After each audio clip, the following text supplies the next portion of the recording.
So in the film industry, nobody reads your script twice. It's something you need to be aware of. If your first 10 pages are weak, you get a pass.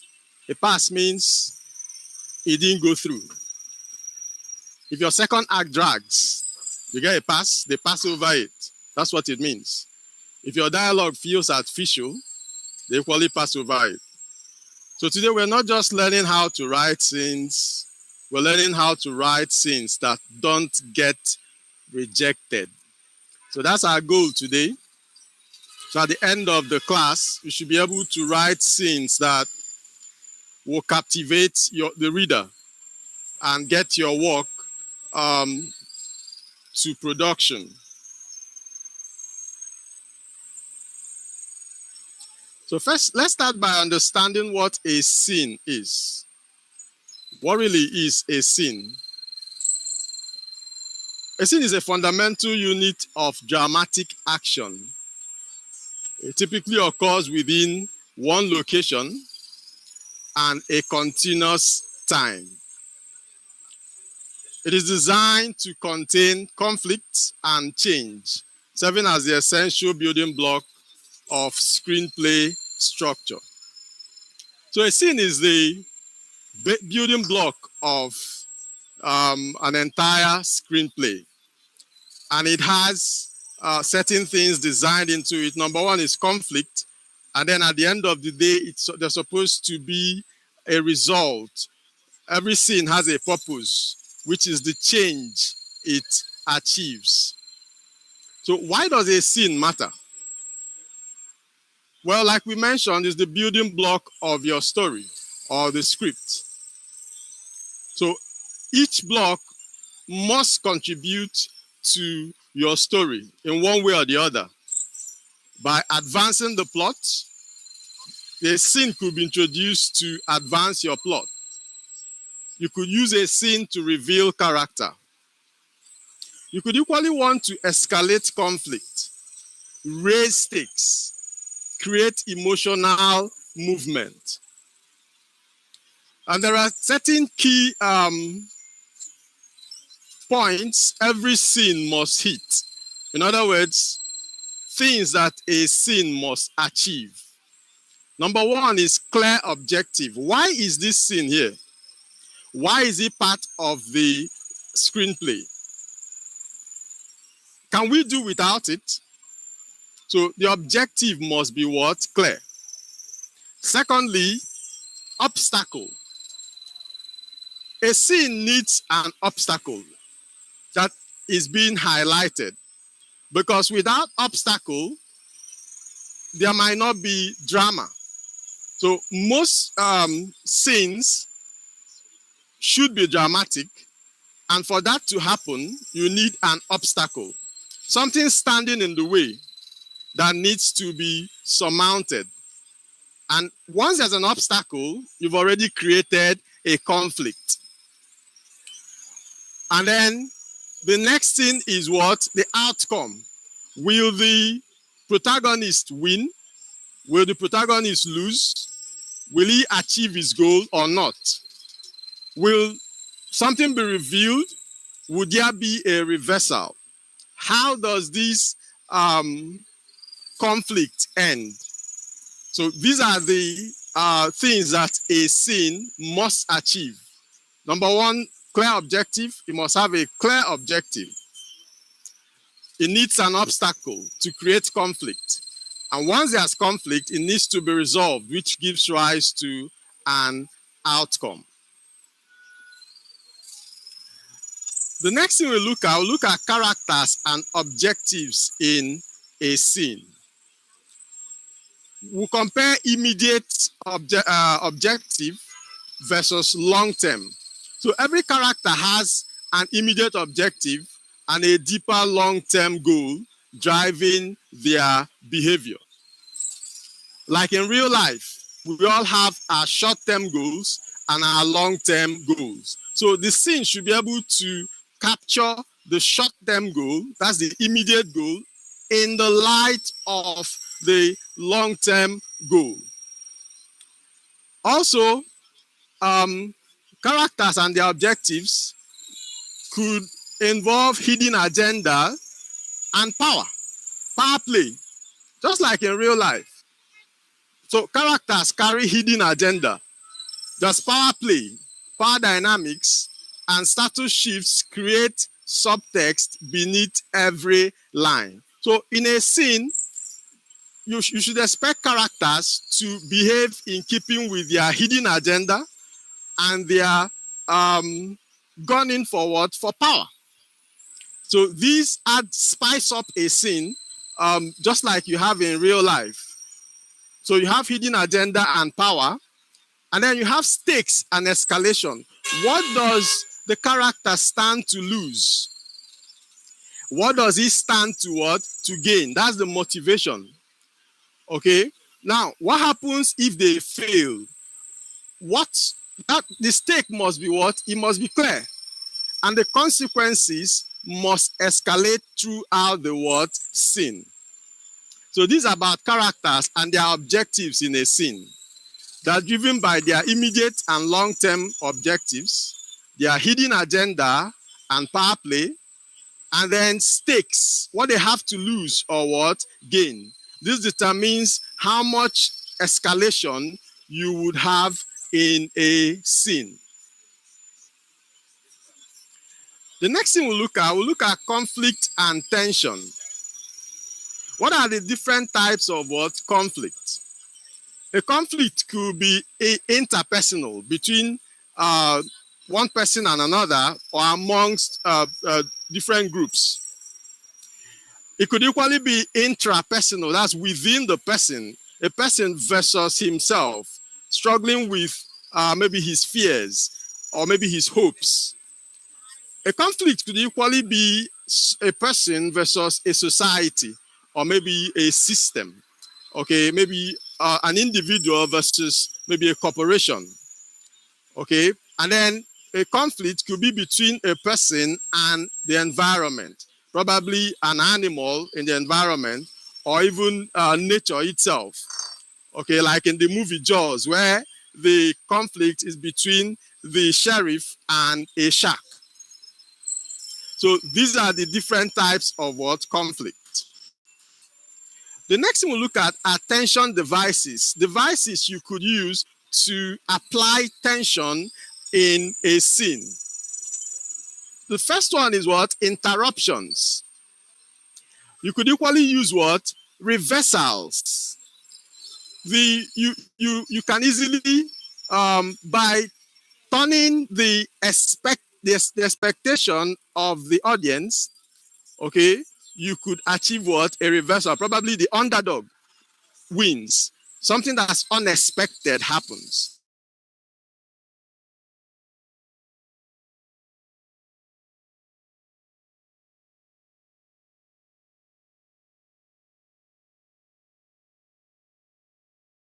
Them are not aware, and the bomb is ticking away. So that's ticking clock. You could use it to apply what? Tension. You could equally use dramatic irony, where the viewer or the reader knows more than the character.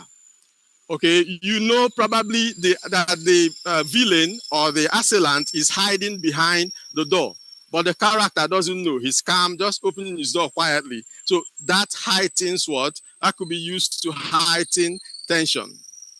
So these two keep the audience leaning forward. Okay, never letting tension fully release until the scene demands it.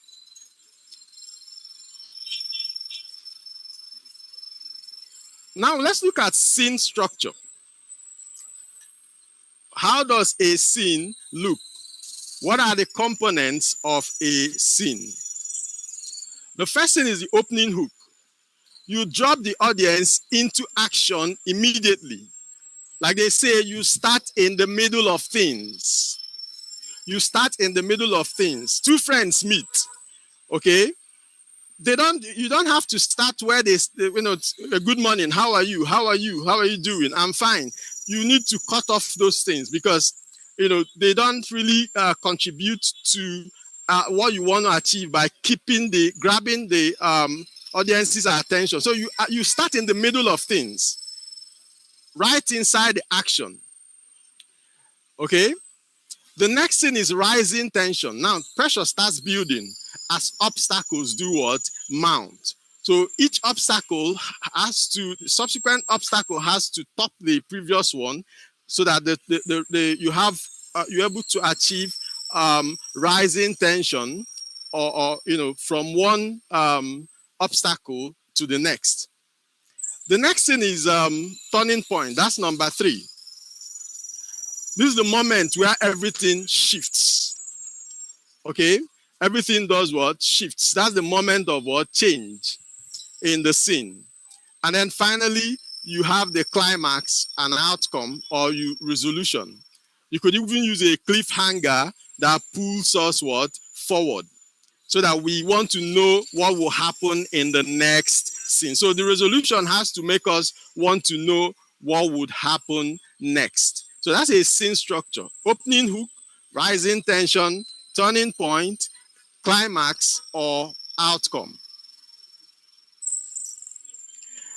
So please, you need to note that if nothing changes, it is not a scene. Let me repeat it. Let me repeat the statement. If nothing changes, it is not a scene. It's what is known as what? A filler. If it does not contribute to the story in one way or the other, probably revealing what we didn't know before, or bringing out a view that we never saw before, or an event that we didn't expect to happen. Okay?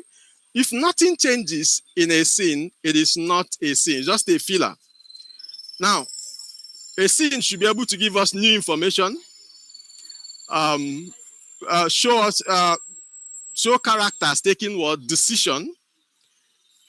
A scene should equally show maybe a power shift, a reversal, a revelation. So these are the changes that could occur in a scene. If these changes do not occur in a scene, then it's what is known as what? As a filler. So when you have no change, there is no drama. Every scene must produce at least one of the above ingredients. You must have one of these above what? Ingredients of what? Change. So a scene is a unit of drama that happens in one location and continuous time where something meaningful changes. So when you want to design your scene or write your scene, you should bear in mind that something must change. So let's look at the scene engine, which is the dramatic core, the core of the drama. So before writing any scene, you need to answer these 5 questions. What is the goal of this scene? What's the scene supposed to achieve? Now, the second question you ask is, who wants what right now? Who wants what right now? So who is leading this scene? Okay, you need to establish that. The third one is, who is blocking it? All right, who is what? Blocking it. Fourthly, what tactic is being used? So how is this person trying to achieve his goal in the face of opposition? So what tactic is being used? Is the person trying to use charm? Is he threatening the other? Is he begging? Or maybe guilt tripping or even lying to achieve his end? And then finally, what changes by the end? So these are the 5 questions that you need to ask. What's the goal of the scene? Who wants what right now? Who is blocking it? What tactic are they using to get by the obstacle? And then what changes at the end? Okay, so this is the scene formula. So you have the goal. Okay, the character has a goal. There's a conflict because, of course, there's an obstacle. So there's a conflict. It escalates in trying to resolve this conflict. There could be what? Escalations as the opposition stands their ground as well. And then there's a turning point. Okay.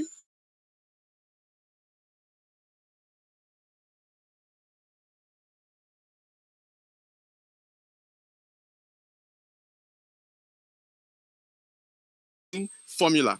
The new situation is what we now carry the plot into the next scene. So let's look at professional scene structure or beat design. How do you design your beats, okay, so that you can achieve maximum impact in a scene? So you need to entailate. Like I mentioned before, skip greetings, drop into the middle of what? Of action. Okay? Drop into the middle of the action. What's this scene about? Get right to it. Establish quickly the situation and want become, it has to become what? Clear fast. What's the situation? What do they want? Make it what? Clear. Now, also the resistance and what? Pressure. The obstacles appear, pressure increases relentlessly. And then the turning point. How does it all end? Okay, everything shifts. The scene breaks open.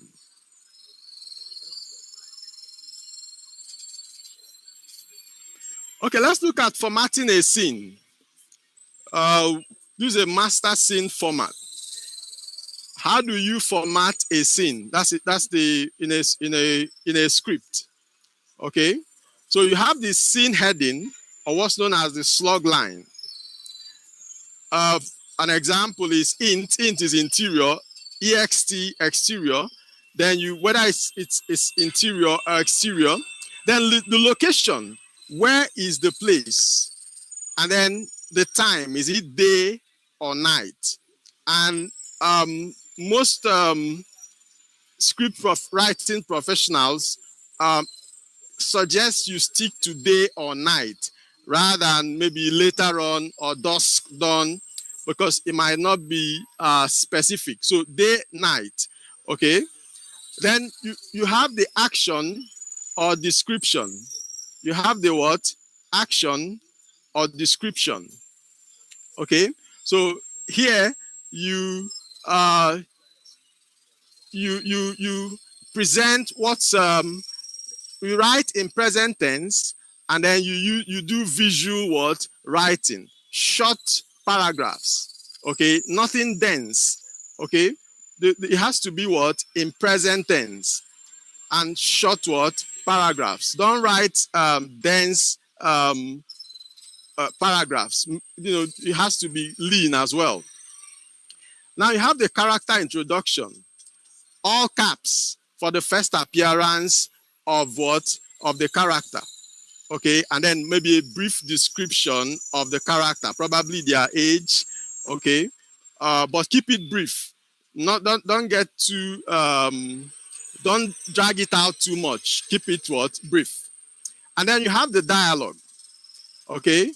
Now here, the character, the character is centered, and then the dialogue is what? Is below the character's name. And then you could use parentheticals, okay? But you're always advised to use it what? Sparsely. Okay, so this the scene heading and action description. You have the slugline example. Int, Amaka's apartment, night. Okay, so interior, you're in Amaka's apartment, and the time of day is what? Night. So action description. Rain hits the window. Amaka 28 slumps into a chair and stares at her phone. Okay, every element of the description, okay, should be animated, if I should use the word. Like you can see here, rain hits the window. The rain is equally what? Acting. Okay, it's doing something. All right. Then you can see Amaka, she slumps into a chair and then she stares at her what? At her phone. Okay. The wrong way to have written this is like, it is raining. All right. So when you say it is raining, all right, it's a wrong way to write this. All right. How do you dramatize it? Okay. Now rain hits the window. You can hear the sound on the window. That's an easy way to what? To dramatize it. Okay. So now let's look at rules for action lines. You have to always use what? Present tense. Always use what? Present tense. Now write only what the camera sees. Write only what the camera sees. Okay. If you write about what somebody is thinking in their mind, how do we see it? So we write only what the camera sees. And then use short paragraphs, 1 to 3 lines maximum. 1 image per what? Paragraph. Okay. Now introduce characters in all caps on first appearance. Action description is not prose. You need to note that it's not prose. So this is not like writing a novel. Okay. It is a visual what? Instruction to the director, actor, and what? Crew. You're actually painting a visual image, okay, of what is what going on. So anybody reading it should be able to see an image of what is actually going on. You're not really telling us what is going on. You're showing us what is going on in the scene. Okay, next thing we'll look at is dialogue formatting. We have a standard dialogue. Okay, this is a standard dialogue. Ikem, you've been avoiding my calls. Amaka, I've been what? Busy. Okay, so you can see the name of the character and then the dialogue following it. Now, if you want to add parenthetical, which I pointed out, you have to use sparingly because you're trying to give further directives to the actor, okay? But you have to know when to use parenthetical. In this case, Amaka whispers, leave before someone sees you, okay? So in this case, the parenthetical is relevant. Okay, let's look at dialogue rules. Character name is centered above the dialogue. Now, use parentheticals sparingly, like I've mentioned, only when essential. Never use parentheticals to direct emotion. The dialogue already conveys. For instance, you say, Maka angrily, something like that. You should be able to write it into the dialogue. And it usually interferes with the actor. Okay, you should leave room for the actor to interpret the role. Okay, and then when it comes to transitions, it is rare in spec scripts. Okay, something like cut to, dissolve to. These are found in shooting scripts. That's after the whole editing and rewriting, and it's ready for production. Those ones are. That's where these transitions are added. Okay, but for a spec script that you're just writing, they might not be necessary. So you use transitions minimally. Let the story cut itself. So your story should be able to do what? To do the cutting, so that you don't have to insert these transitions and break the flow. Okay, let's look at what's known as vertical writing, the white space rule. Even in design, good design utilizes white space. Okay, how do you know how you know a bad designer when it even comes to graphics is how he uses the white space. Most bad designers think every space has to be filled with an element of the design. But in script writing, vertical writing is advised because it gives room for the eyes to even rest as you're reading. Okay, so you can see an example of vertical writing compared to horizontal. Horizontal is amateur. Okay, you can see the way it is written, but then in the vertical writing, you can see how the space was what? Utilized. It makes the reading smoother. Okay, so learn to use vertical writing and utilize white space to make your script easier to read. Strong verbs and adjectives versus adjectives and adverbs. If you're writing a script, you're supposed to use strong verbs. Remember, you're trying to direct the director, the actors on what to do, right? So it's advised you use what? Strong verbs and avoid adjectives and what? Adverbs. So weak writing describes, strong writing does what? Acts. So avoid very words like extremely, words that end with ly, these adverbs. Okay. Let's look at some examples. He walks slowly. Okay. You change it to he drags. She looks very angry.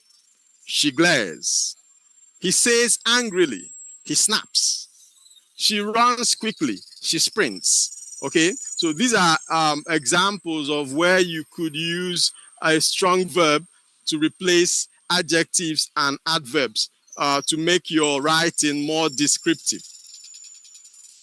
But let me quickly add that you know, if you get too conscious of trying to edit your work at the beginning, you may not be able to even write at all. Okay, my advice is this: just write the way you can. Okay, just write it the way you can. Then the editing does what? Starts. It's at the level of the editing, okay, that you now carefully search for strong verbs to replace adjectives and what? Adverbs. Okay, let's look at the emotional rule. Behavior shows emotion. Okay, the behavior should show what? Emotion. Never write something like she feels betrayed. How do you depict that in picture? How does an actor depict she feels betrayed? Okay, you cannot film feels. So you need to write behavior. Okay, so probably in your first draft, you could write she feels betrayed because that's how it comes to your mind, right? That's the idea you're trying to portray. But then when you edit it, you could get it to sound better. For instance, she freezes. Okay, so we see her freeze. Okay, we can actually feel the emotion. Her jaw tightens. She deletes his number. Okay, there's an action that the character takes, and then the audience can deduce from this action that, hey, she feels what? Betrayed. Okay, so behavior shows emotion. The camera captures what? Action, not internal states. Trust the actor. Give them something to what? To do. Okay, so that's the rule of emotion. Okay, another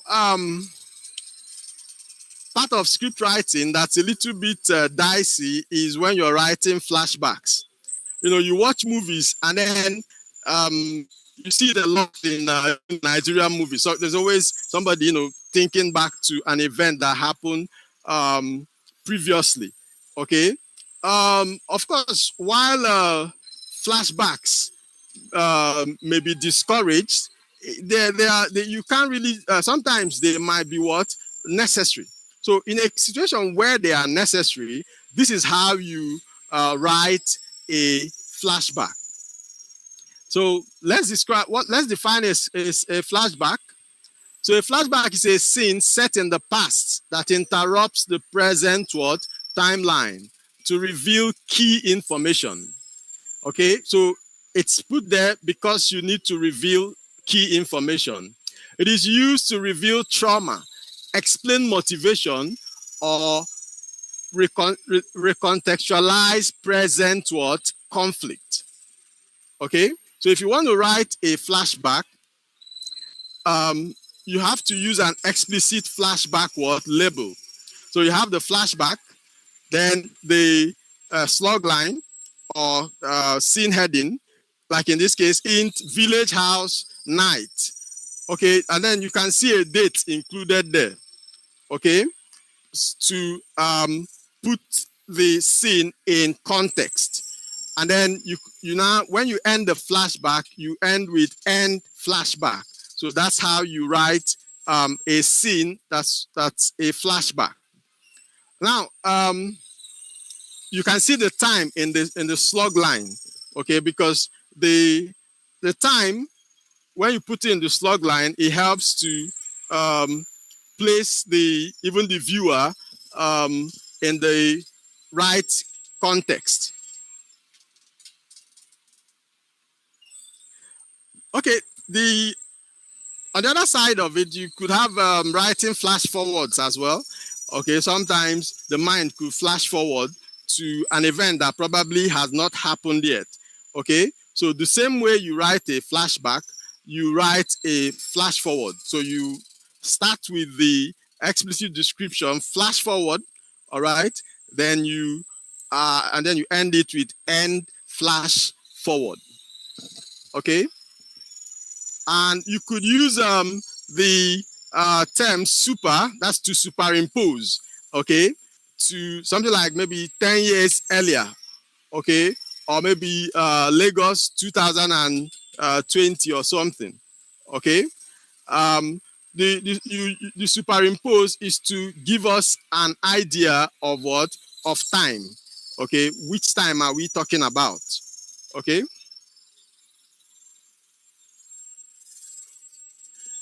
Let's look at flashback and flash forward rules. So you have to make the timeline clear. The audience must always know where they are or when they are. Ambiguity is a mistake, not artistry. So if you're introducing your flashback or flash forward, you shouldn't confuse your audience. The timeline has to be what? Clear. Now you keep transitions smooth. During time jumps, break what? Immersion. So you use labels, super or slug line what? Dates. Okay? Because by the time you're moving across time, you could actually break the audience what? Attention. Okay?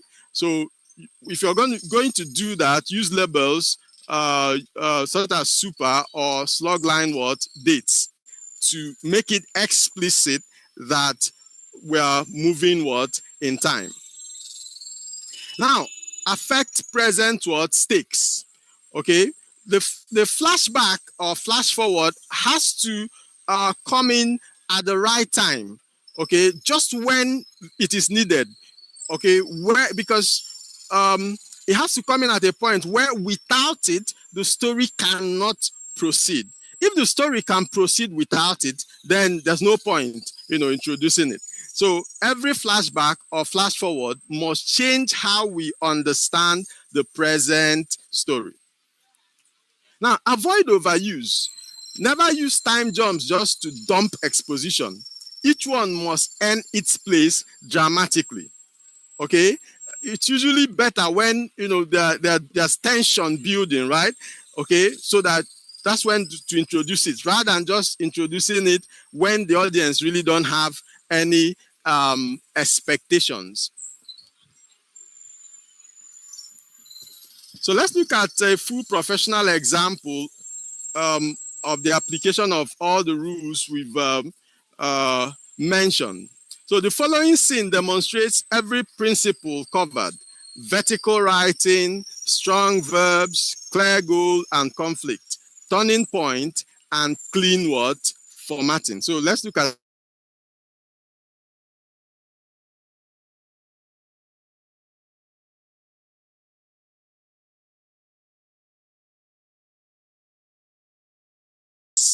it's night. Okay? A timeline glows on a laptop screen. Okay?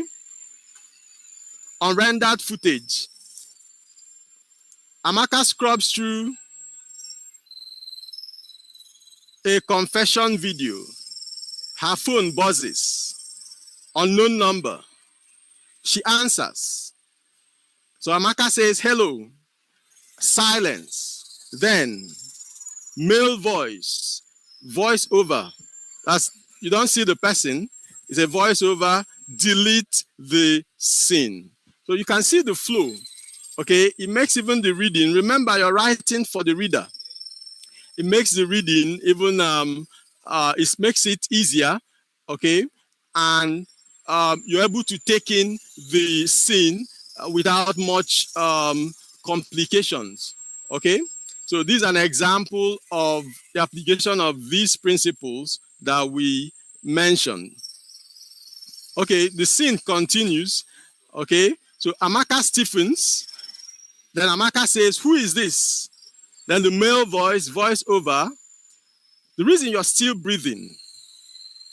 She glances at the release form on the desk, unsigned. Amaka, that scene proves everything. Male voice, still the same voiceover, exactly. Okay, so you can see the flow.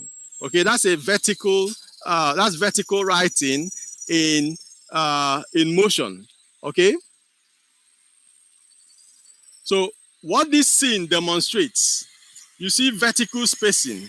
Every paragraph breathes. One image per what? Per block. Okay? And then you have strong verbs, buzzes, slams, stiffens, drags. No adverbs needed. You have visual what? Emotion. Behavior shows feeling.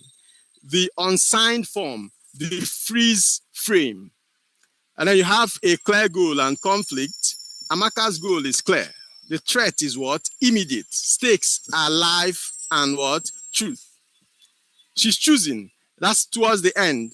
The scene ends on a decision, not a resolution. Now, because it ends on a decision, you want to know what will happen in the next scene, which is your goal. Okay? Let's look at the scene self-checklist.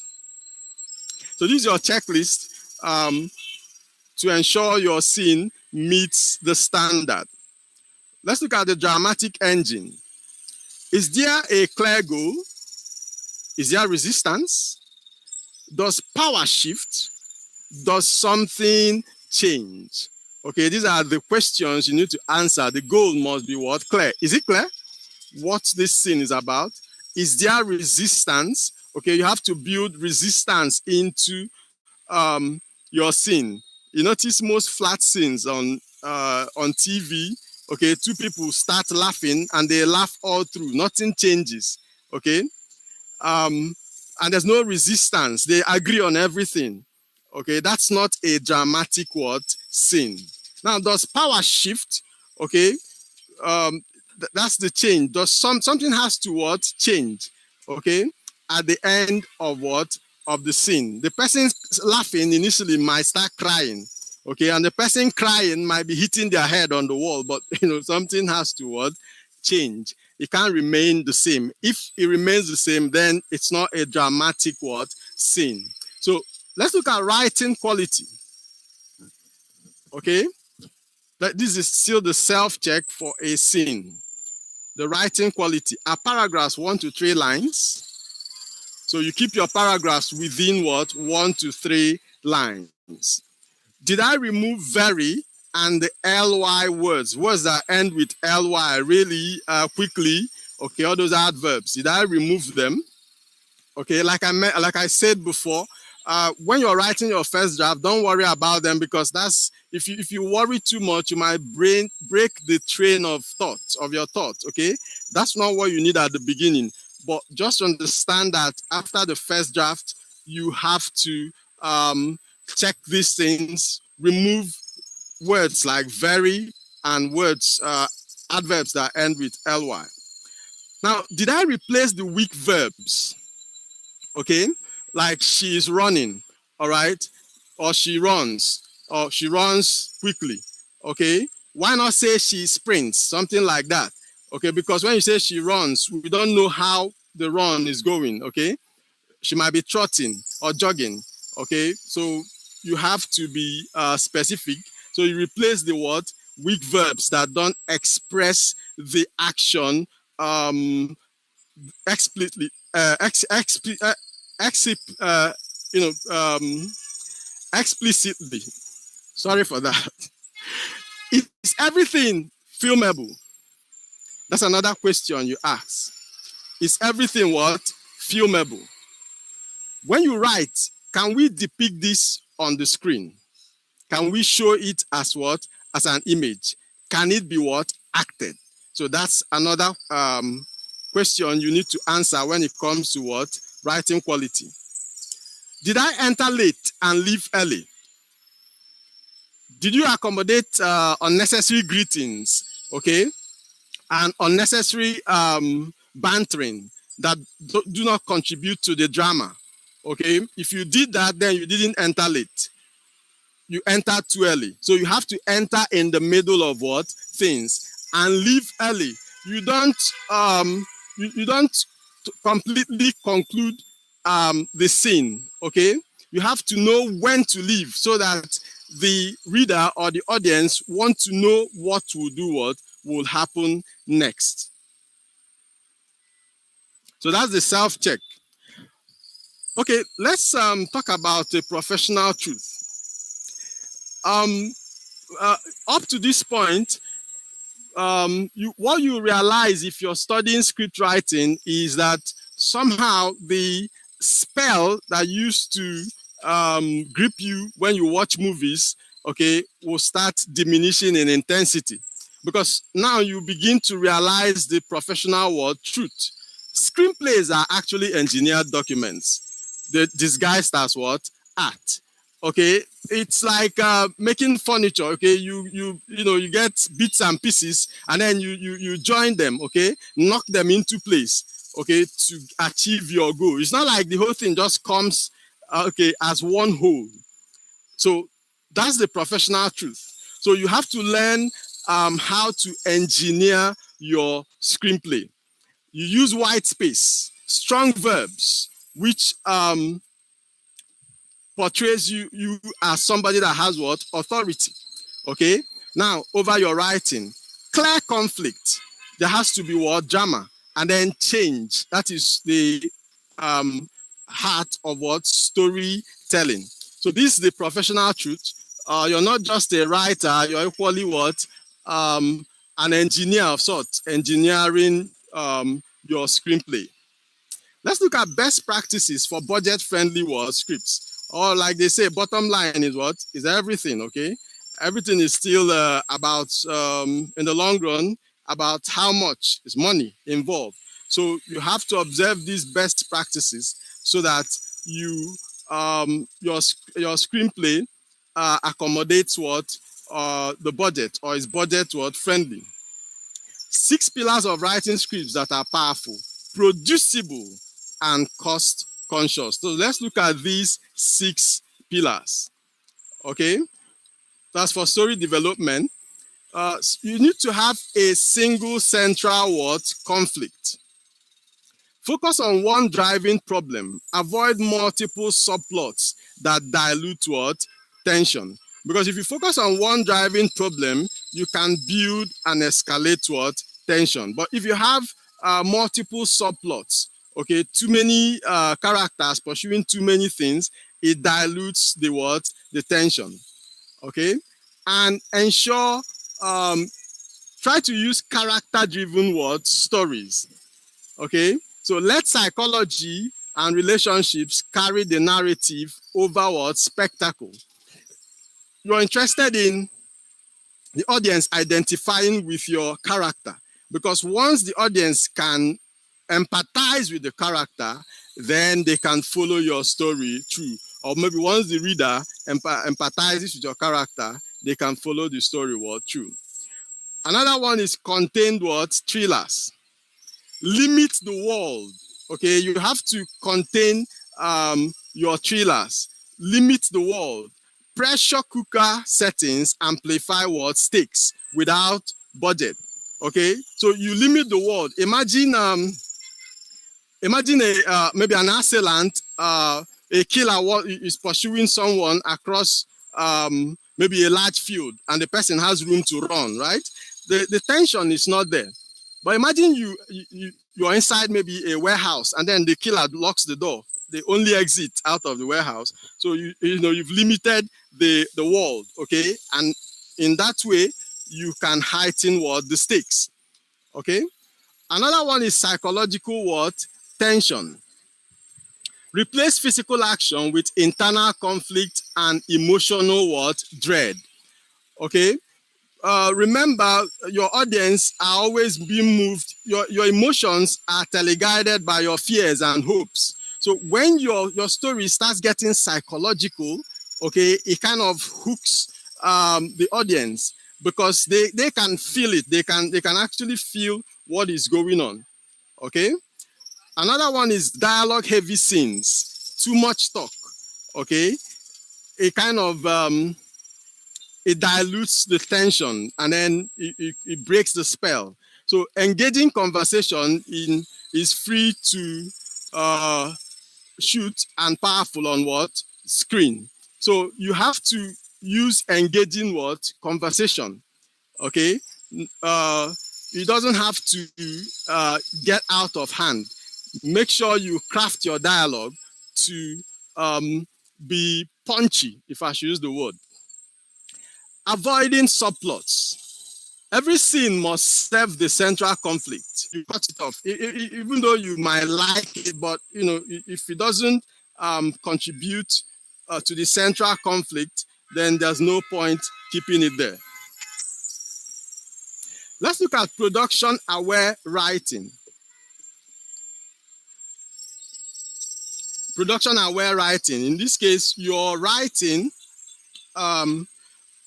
based on your understanding of the situation.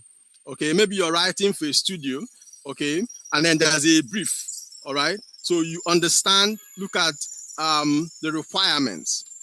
So you're writing for available resources. Use what you already have access to, okay? So you use available resources. Writing for owned locations, your home, office, or neighborhood is a set. All right. So you can use owned locations to write. Writing for known actors, maybe cast from your circle, write to their strength. So if you're writing for a known actor, you write to the strength of this actor. Another one is avoiding large crowd scenes. The reason is this: there's extra cost. It costs extra money. Okay, you can imply crowds. You might not need to show them.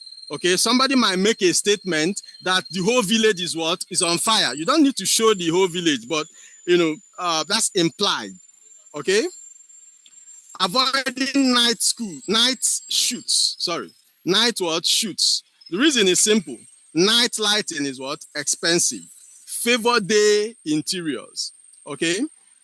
Avoiding weather dependent scenes. Maybe you want rain, storms, and outdoor shoots. These are unpredictable. Okay.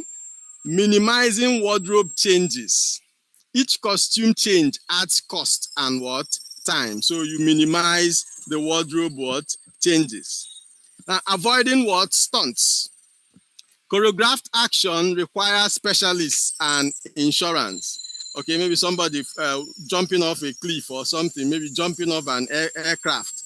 You see, it will add extra cost because you require specialists, okay, stuntsmen and all that, and then insurance as well. So you try to minimize or avoid such stunts, find a way around it. Like we mentioned, you're an engineer.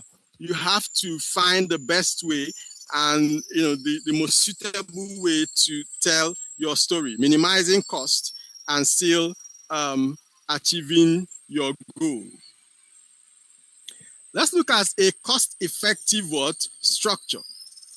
A cost-effective structure. What would it look like? One primary location, okay. You need to confine the story to a single word space. Tension replaces what? Travel. Okay, so try to use one primary word, location. Now, two character dramas. So two people, one conflict, maximum drama, minimum what? Crew. Remember, we're still looking at the scene. Okay, you try to limit a scene to like two people, one conflict, and maximum what? Drama. Because if you have too many people, it dilutes the conflict. Okay, imagine where you have 10 people fighting at the same time. You don't know who are you watching, but when you have two people fighting, okay, you can actually concentrate and enjoy the fight. All right, so you need to have minimum what? Crew. So two character dramas are suggested or standard. Limited cast structure, fewer characters, fewer contracts, fewer what? Setups, fewer what? Costs. So you have to bear this in mind as you're writing. Real-time storytelling. Events unfold in what? Real time. No time jumps. 10 years later, 30 years later, it dilutes the what? Story. Okay, it dilutes the story. So you have to start your story where you don't have to, encounter these time jumps. Okay, and then if you have to use it, then you might require extra what? Sets. So keep it within a primary location by avoiding these what? Time jumps. Scenes shot in what? In one take. Write scenes that flow continuously. Reduce setup time. Okay? Because if the scene flows continuously, it can be shot in what? In one take. But if you have to break it, then they have to have a new setup each time. And these are what? They contribute to the cost. You can use voiceover to reduce visual what? Costs. Okay? Narration can replace expensive visual expositions. Okay? So you can use narration or voiceover to replace expensive visual expressions.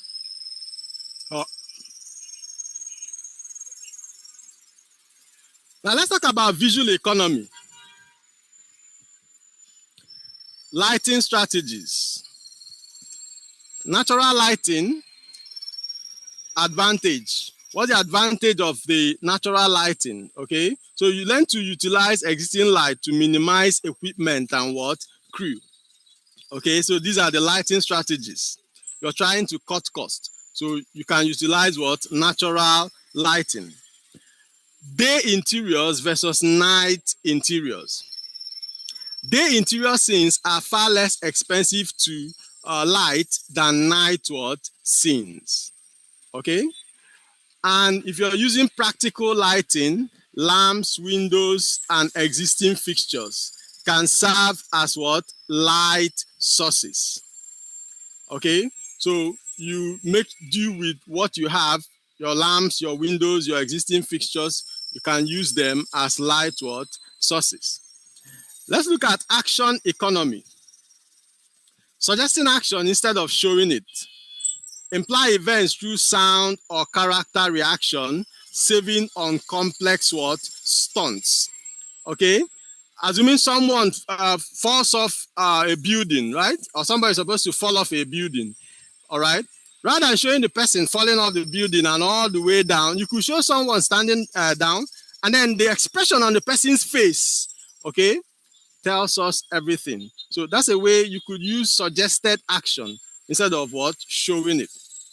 Okay, off-screen events, heard but not what? Seen. Okay, let dialogue or ambient sound convey events happening outside what? The frame.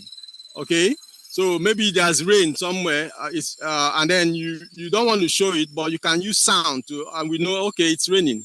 Maybe the sound of rain on a rooftop. Okay, we know it is what? It is raining. So we don't need to see it. It's off-screen, but we hear the sound. Okay, writing implied violence instead of explicit. So you focus on the aftermath or threat rather than graphic what? Depictions. Maybe you want to show someone that's stabbing some other person, okay? And then maybe as he raises the dagger, we now see, we don't need to see the blood, splashing everywhere, but we could see an observer, okay, and the reaction on the observer's face or how the observer reacts tells us everything we need to know. So that's implied what? Violence. If you want to write that. Let's look at script revision and what? Optimization. Script revision and optimization. Okay. By now, it should have been obvious to you that, like Ernest Hemingway said, that the first draft of anything is what? Is shit. Okay. That revision is necessary. So let's look at budget pass. So systematically remove or replace expensive elements scene by what? Scene. So you go through your scenes and then you look at the elements there, okay, and see whether you can replace what? The expensive what? Elements. In other, you're trying to what? To cut cost, okay, for the production, okay, to make it welcome to the producer, okay. Location consolidation. Merge scenes that can happen in the same word space. So if you have scenes that can happen in the same space, why not merge them? Okay, so that you save on shooting cost as well. Character merging. Okay, sometimes you notice that you might have two different characters that are playing almost the same role. So you might need to what? To combine minor characters into one to reduce cast size. Dialogue tightening. You need to cut 20 to 30% of all dialogue. Every line must earn its what? Place. Okay, you go through your dialogue, okay, and ensure that every line earns what? Its place in that dialogue. If it doesn't, just cut it off. So you make up your mind that after writing the dialogue, you still need to what? To cut. Now, reducing unnecessary props, okay? Audit every prop. If it doesn't serve the story, cut it, okay? If it doesn't serve the story, if the story can do without the prop, cut it. Now, another one is shooting schedule awareness, okay? Write with production days in mind. Fewer setups to give you what? To achieve lower cost. So as you're writing, you have to equally have in mind how long would it take to shoot this script. Remember, because if you have fewer setups, you will equally what? Save on cost. Let's look at distribution aware writing. Distribution aware what? Writing. So you're writing with full knowledge of your what's involved in what? Distribution. Okay, so assuming you're writing for YouTube, okay, the YouTube vertical format.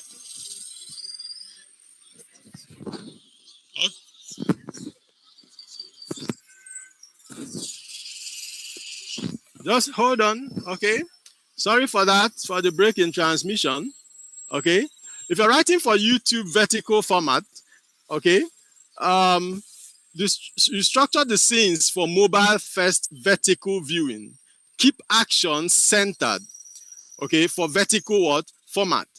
Because you might not be able to accommodate too many characters at once in a vertical format. So if you're writing, you should equally bear that in mind for YouTube vertical format.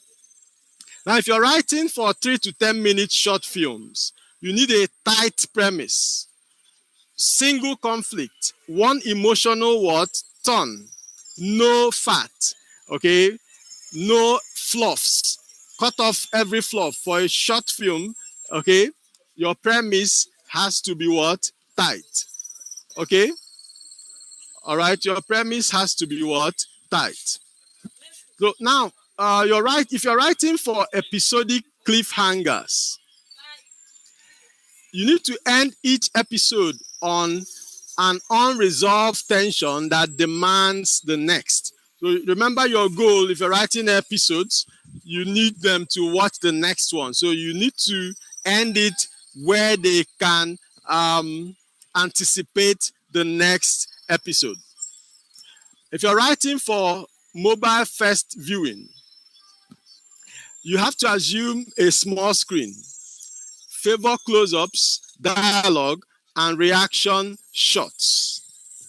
Okay, so you assume a small screen, favor close-ups, dialogue, and reaction shots. So if you're writing for mobile first viewing. If you're writing for festival-friendly short films, you need to keep it in one location, one idea, one emotional truth. Judges remember simplicity. You need to keep it simple if you're going for film festivals for short films. Okay, script writing software and workflow.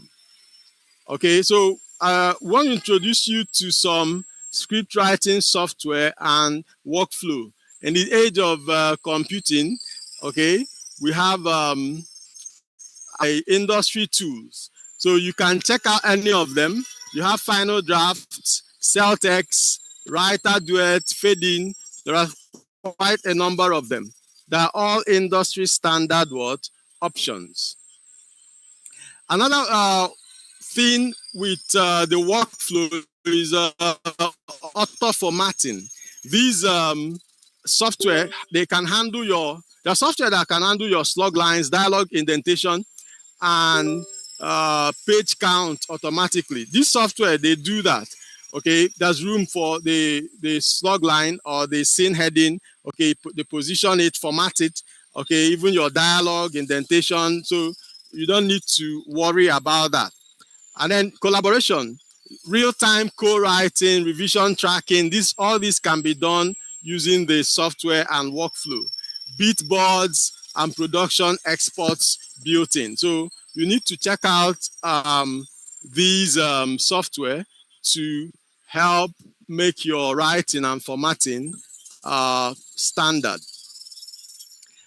Let's look at script coverage.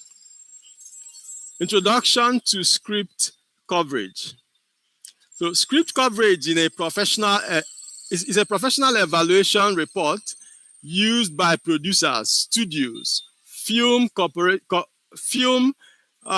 competitions, and investors to assess whether a screenplay is worth pursuing. So that's basically to assess your screenplay. Okay, that's what a script coverage is all about. It's a professional evaluation. Every script has to go through that. So the coverage ratings, how do they rate your script? So it could be pass, it could be consider, or recommend. So when your script gets a pass, it means they're passing over it. It's not recommended. Okay? When it's consider, they're saying it has potential for what? And then with work, it can be improved on. Yeah, so that's consider. Recommend means that your script is ready for serious attention. So these are the coverage ratings. If you get a pass, well, sorry, it's not recommended. If you get consider, well, you got a foot in the door, but your script still needs some work. If you get a recommend, it means they've taken you seriously, and your script is receiving serious attention. So what coverage evaluates? What exactly does coverage evaluate? The first thing is a log line and your synopsis. The second one is the structure and character. The next one is dialogue and market positioning. The other one is budget feasibility. Is this within budget? This equally check the strengths, weaknesses, and then final rating. Okay, consultant notes, what readers flag? Consultant notes, what readers flag? Consultant notes, what readers do flag? Okay, structural notes, these are the structural notes that can be flagged. Weak inciting incident. Weak inciting incident. If your inciting incident is weak, it will be what? Flagged. If it is weak, it will be flagged. Okay? Then dragging second act. Dragging what? Second act. Usually after the second act is usually a problem, because after the inciting incident, how do you keep the audience attention? Okay, that's the struggle in the what? In the second act. So it's easy for it to what? To start what? Dragging. All right. So another one is what? Poor escalation. You're not able to build on the tension that you have what? Created. You're not able to build it. Okay? Build on it. So because of that, you can actually lose what? Attention. Another one is what? Rushed climax. Okay? If you rush to the what? To the climax. Okay? If you rush to what? To the climax without building up properly for it. Okay? Without building properly for it. Okay? Another one is what? Character notes. Okay? Passive protagonist. Okay? When you have a protagonist that is what? Passive. That is only reacting. Okay? To events. It's not taking decisions. It's not acting. It takes away from what? From your story.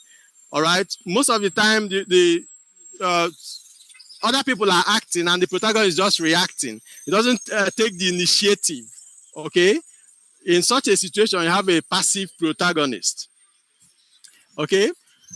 When you have a weak antagonist as well, an antagonist that does not evoke that feeling of what? Threat.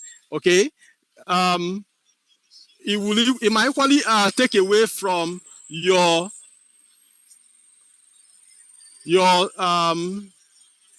story. Okay, so you have a weak antagonist. All right, and then when you don't have the change, the character arc. Okay, the character arc. When you don't have it, when at the end of the day the character does not what? Change. All right, it does not. This is equally what? Flagged, because the essence of story is what? Change. Yeah. The essence of story is what? Change. Okay? And also when you have unclear motivation, the audience, they don't even know what the probably the protagonist is looking for. Their desire, their goal is not what? Clear. Okay? So when you have an unclear motivation, it will equally be flagged. So that's on character notes. All right? Then we have scene level notes. For every scene, these are some of the notes you could get. A scene could be, you could have filler scenes, a situation where the scene, okay, lacks drama, okay. They will note it there as a filler word scene. A scene could equally lack what? Objective. There is no objective, all right, and there is no what?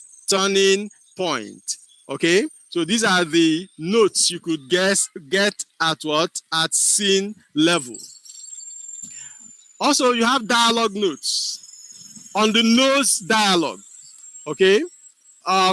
Remember, even though movies are supposed to portray real life, but they are equally not just ordinary events, but equally extraordinary what? Events. And on the nose dialogue will be flagged. For instance, someone says, I love you, and the other person says, I love you too. Okay, that's on the nose dialogue. Okay, it will be what? It will be flagged. But imagine someone says, I love you, and then the other person says, yes, I love you too. Okay, the same way I love your mother. Now you've shifted it. Okay, and people are wondering, what is going on? Okay, so it doesn't have to be what? On the nose dialogue. Something has to shift in the way the characters speak in a movie.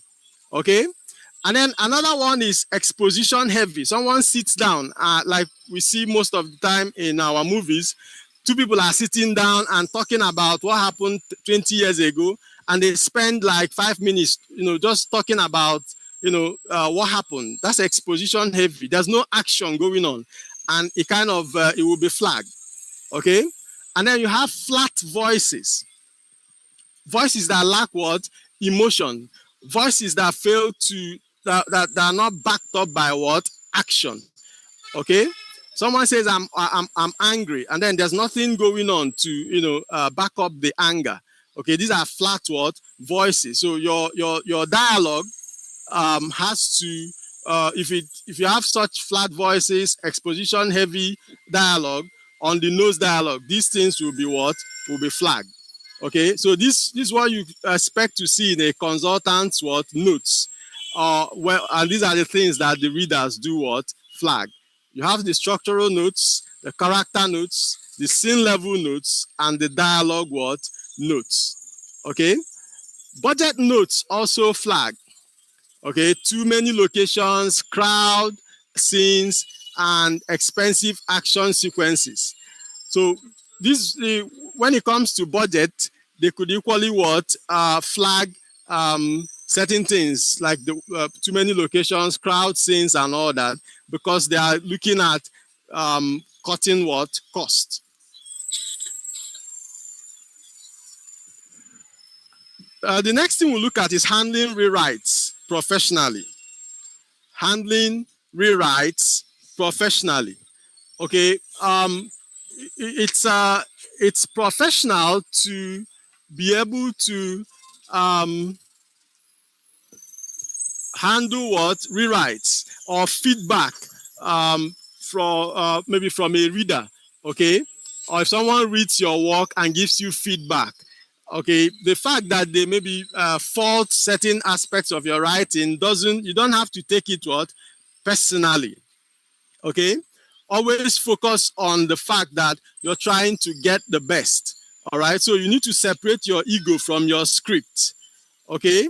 There's nothing wrong with your script being flagged for one or two items, okay? So you identify the patterns in the feedback. Take the feedback seriously. That is professional. Rewriting is not failure. It is the normal professional process. Every professional knows that, your first draft, has to be what? To be rewritten. In fact, like they say, rewriting is real writing.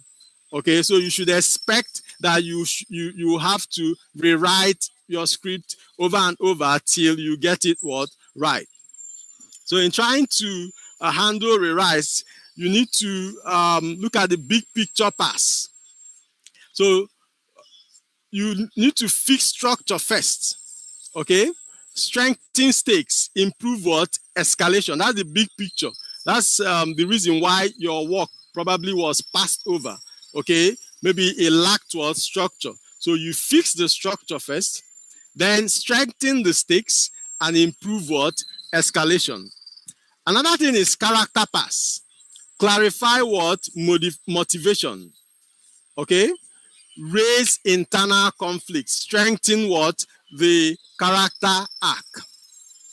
So you need to clarify, we need to know for sure what is this character looking for, okay? Every character in your story has to be what? It has to be clear what they are looking for.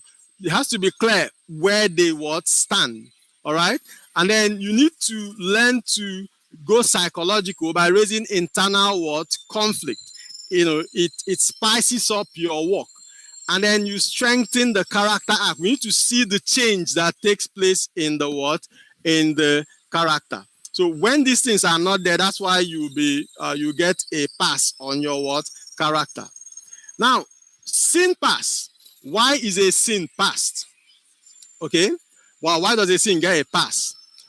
There's no objective. What's this scene doing? Okay. Obstacle, it lacks conflict. There's no outcome.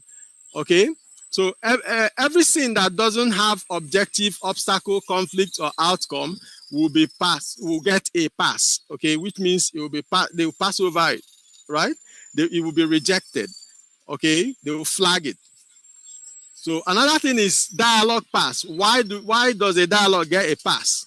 Okay, so if your dialogue gets a pass, okay, you need to know, probably there's too much dialogue, that you have too many words and people are talking too much. So, and then there could be repetition, okay, and then maybe there's no subtext. Your dialogue is on the nose, okay, but that's not how people talk normally.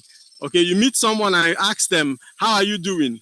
Of course, they just cried a second ago, but then they'll tell you, I'm fine. Okay, that's subtext. You don't always say what you have in mind. Okay, in fact, like they say, if the scene is about what the scene is about, then it is not a scene. All right, so your dialogue, if it's passed, you need to probably cut 20 to 30% of it. Add subtext. Okay, your characters need to imply things. Okay, they don't always have to be, their dialogue doesn't have to be on the nose. Remove repetition. There's no point repeating a point over and over and over again. We see it a lot in most of our movies. Okay, someone says something and says it again and again and again. Okay, try to remove that. Production pass. If the pass is because of production issues, then you need to reduce budget strain. Okay, so how do you do that? You might need to consolidate locations, simplify what? Actions. Okay, find a way to make the actions in a way that it will be cheaper to what? To shoot them or to produce them. Okay, let's look at how do you, if you get a coverage report, how do you turn it into an action? How do you act on it? So please note, coverage is not rejection. It is a roadmap. Every note has a corresponding rewrite solution. Okay, so when you get a coverage feedback, don't take it as a rejection. You have to see it as suggestions to help you improve on your script or screenplay. So let's look at some coverage comments and then your rewrite solution. So if you get second act drags, okay, that's a coverage comment.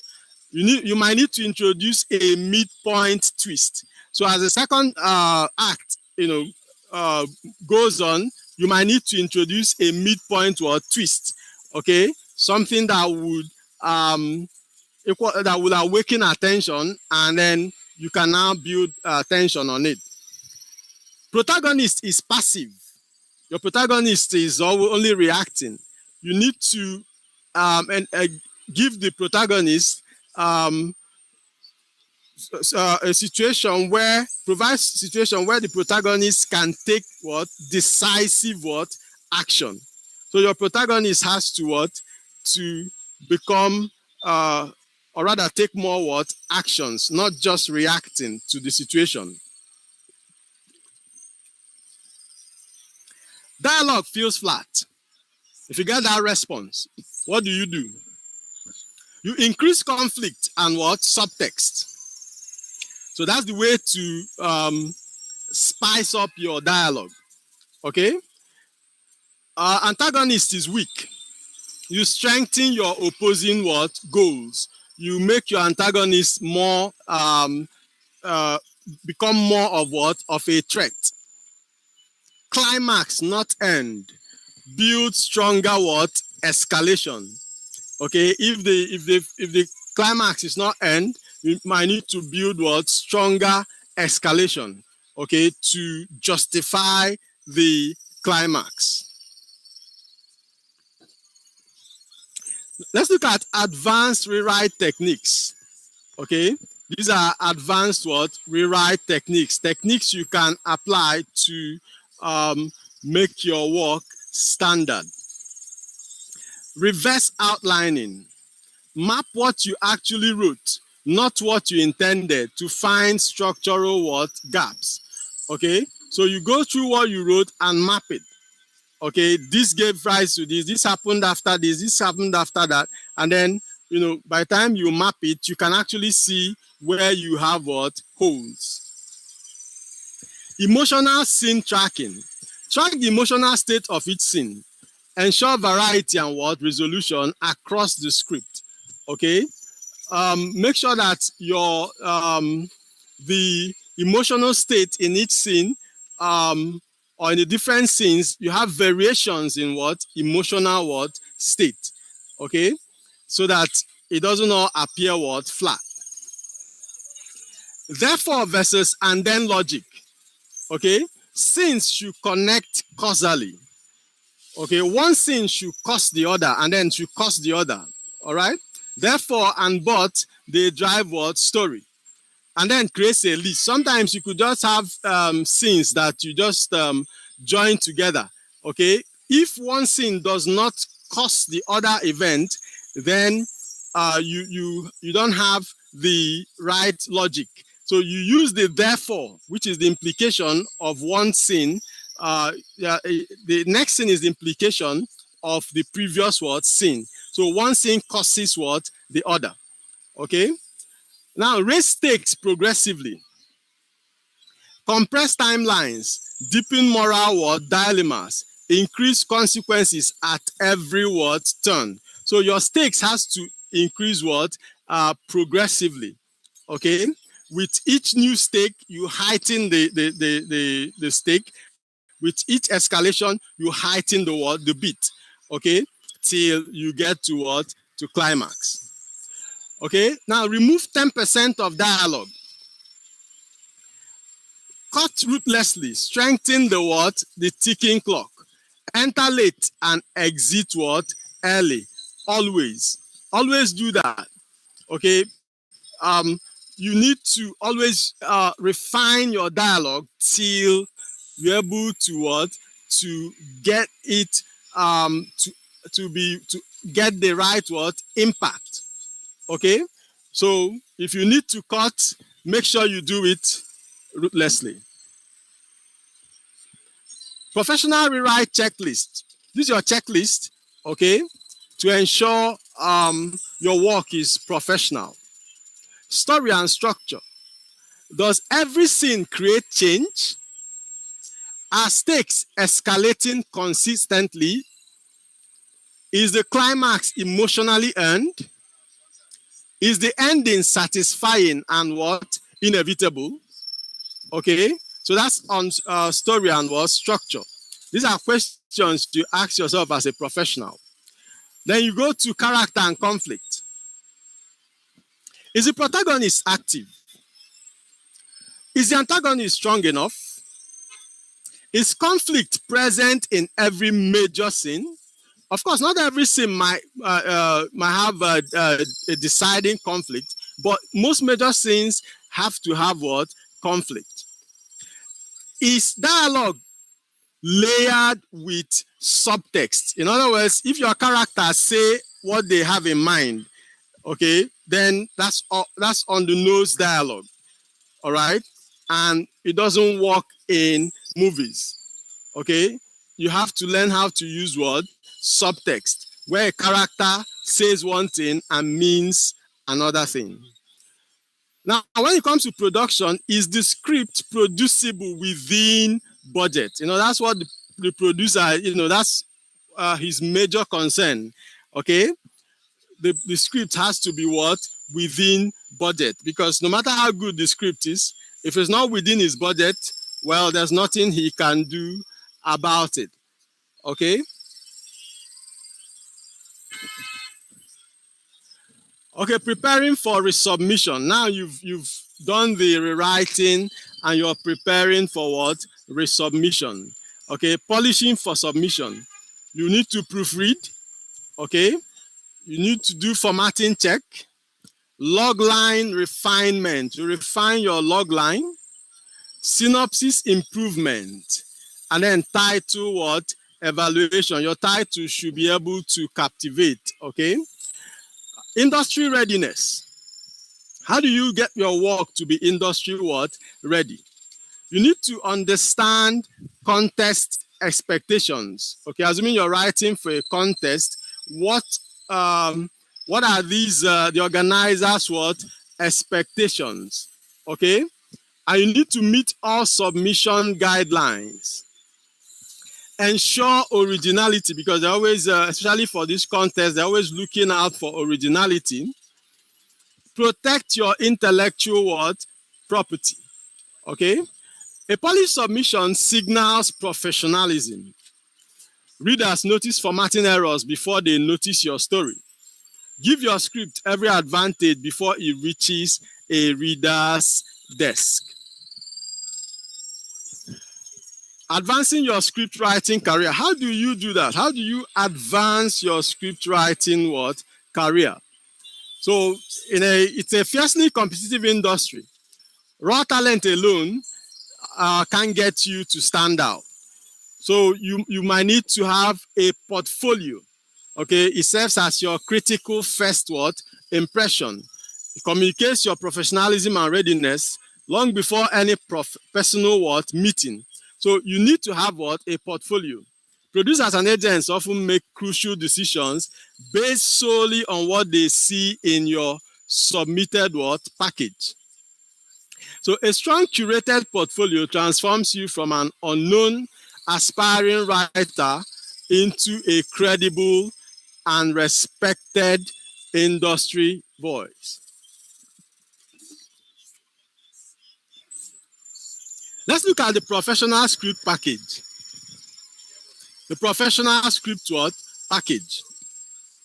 So a serious writer must be able to send a clean, compelling package within 24 hours of a request. Okay? So as a serious writer, within 24 hours, you should be able to get a script in, okay, properly cleaned up. So these are the elements of your package. You need to have a log line, which is like a 1 to 2 sentence hook containing the protagonist, his goal or her goal, the antagonist, or the antagonistic force, the stakes. What is at stake? The unique angle, the formula. Okay, let's look at the formula. This is an example log line. Okay, when you have the inciting incident, a flawed protagonist must you insert the goal before stakes, or else you introduce the consequence. So let's see an example of a log line, okay, for a movie. The aging patriarch of an organized crime dynasty transfers control of his clandestine empire to his reluctant youngest son. Okay, this is the log line for the movie Godfather by Mario Puzo. Okay, now you can see that from what we see already, you can see the stakes here. The guy is the youngest son. Okay, now what of the older ones? Would they be standing by? Okay, and then watch their younger one take over the empire. Okay, and then another unique thing is that he is reluctant. He's not even interested in the empire. Okay, and being young too and inexperienced, you can see that the issue of how does he even handle the empire comes up. So it raises curiosity just by reading this log line, because you now want to know how would this play out. Okay, so that's what your log line does. So it has to be like 1 or 2 sentences. Now you need a 1-page synopsis, okay, that tells your story within a 1 page. So it has to be single-spaced. You don't use dialogue, okay? It covers the beginning, major turning points, climax, resolution. It shows the structure, escalation, and emotional arc. Also, you need to have in your package a short pitch, 60 to 90 second spoken pitch. The structure, it has to have a hook, your tone, and your genre.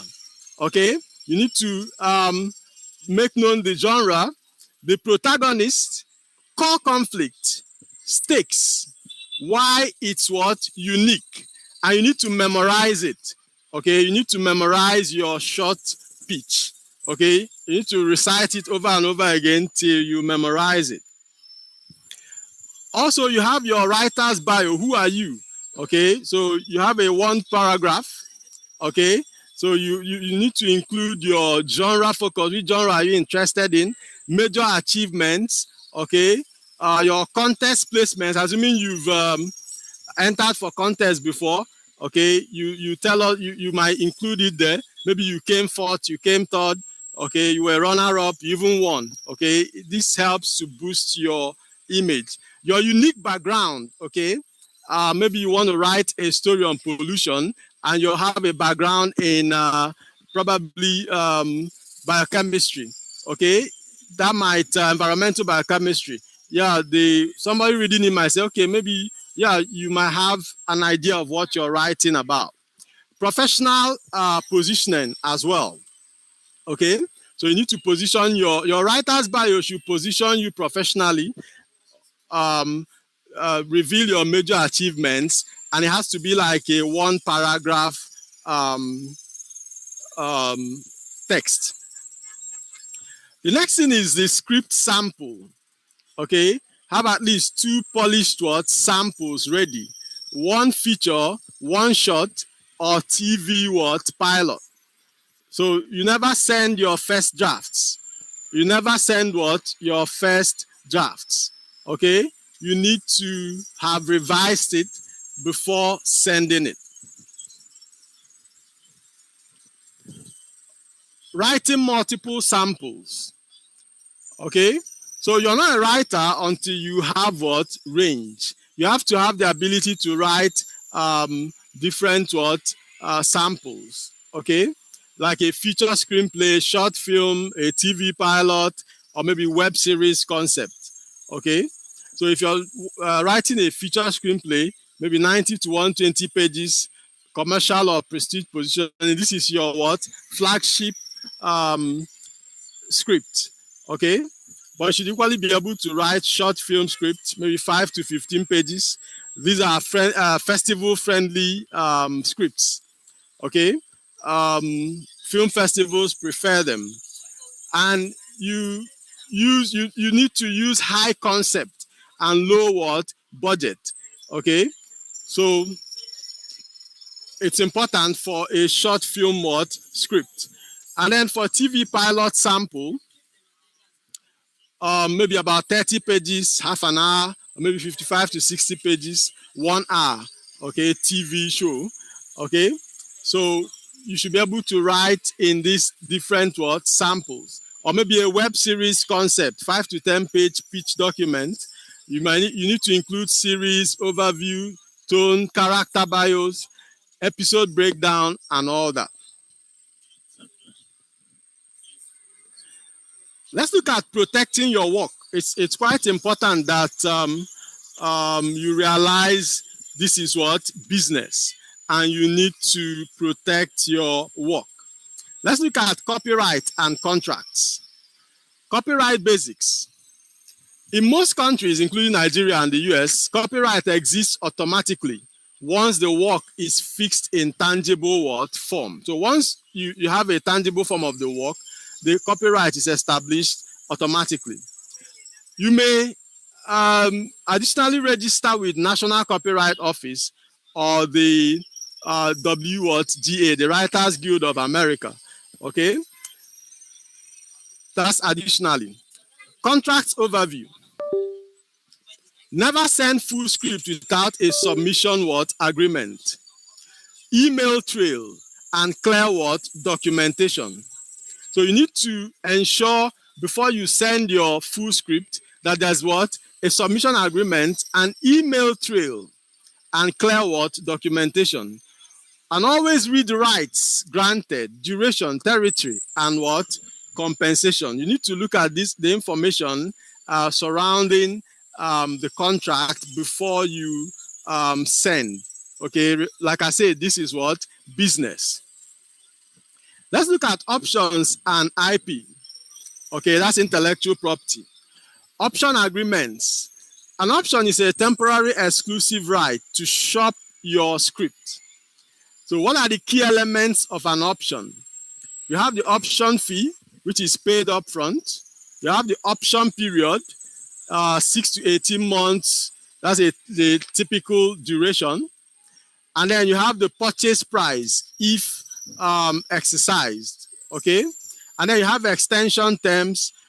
Do not give indefinite what options. Everything needs to be what defined. Okay. So, and the terms of extension have to be explicit. All right. Intellectual property or IP. IP includes characters, world, story, concept, title, and adaptation rights. You can sell film rights, TV rights, streaming rights, and international rights separately. Okay, let's look at entering script writing contests. Okay, contests are leverage tools. They're not just competitions. They open doors that cold queries cannot. All right. So what contests can do for you is that they open doors for you. All right.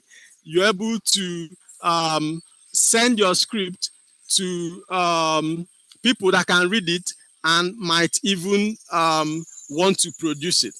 Okay. So it helps expose you to the industry and to the producers. So why contests matter? Industry exposure. Executive read winners. The executives will read what? The winners. A placement puts your name in front of decision what? Makers. Okay? They might want to look at, okay, maybe they might just need one winner. But maybe to select the winner, they might need to select 10 different scripts. And yours might feature there. You might not win, but your script had gotten so far as to land on an executive's table, and you never know where it can go from there. So that's one reason why contests matter. Also, credibility. Okay, when you're writing your bio, you could easily slip it in. Probably you're a quarter finalist in a Nicole competition, right? Okay, it matters. Okay, it signals competitive level writing. So that's one other thing contests can do for you. Career validation. It confirms your writing at a professional standard, because for you to even be ranked in a contest means that, of course, your work meets professional standard. Cash funding is another one. Some awards provide significant prize money to fund your next project. So if you apply for the contest and you win, some of them come with cash benefits, and with that you can fund your next project. Also, agent discovery. Managers and agents actively scout finalists and winners. Yeah, managers and agents are always connected to this contest, and they are looking out for scripts that they can do produce. Remember, these people are in business, okay, and they don't want to pass a script that will give them money. All right, so they're always looking out for scripts that they can produce. Networking is another one. Festivals offer panels, pitch sessions, and industry meetings. So through contests, you can build your network in the industry. Let's look at some major international contests. You have the Nicole Fellowship, okay, and the price here is $35,000 per fellow, okay. It's extremely competitive, as you can see. $35,000, that's so much money. All right. You have the Page International Screenwriting Awards, the prize pool of $50,000, okay. A strong industry reputation across multiple genres. You have the Austin Film Festival Screenplay competition. The cash prize is $5,000, okay. And then you have excellent networking access and industry what panels. You have the Slam Dance Film Festival Screenplay competition. Okay, so there's a cash prize and development what support. Okay, so when it comes to your content strategy, you need to submit early, avoid deadline rush. Now, target genre-specific what categories. Okay, target the genre where you write best or you're interested in. Now, track deadlines in a spreadsheet.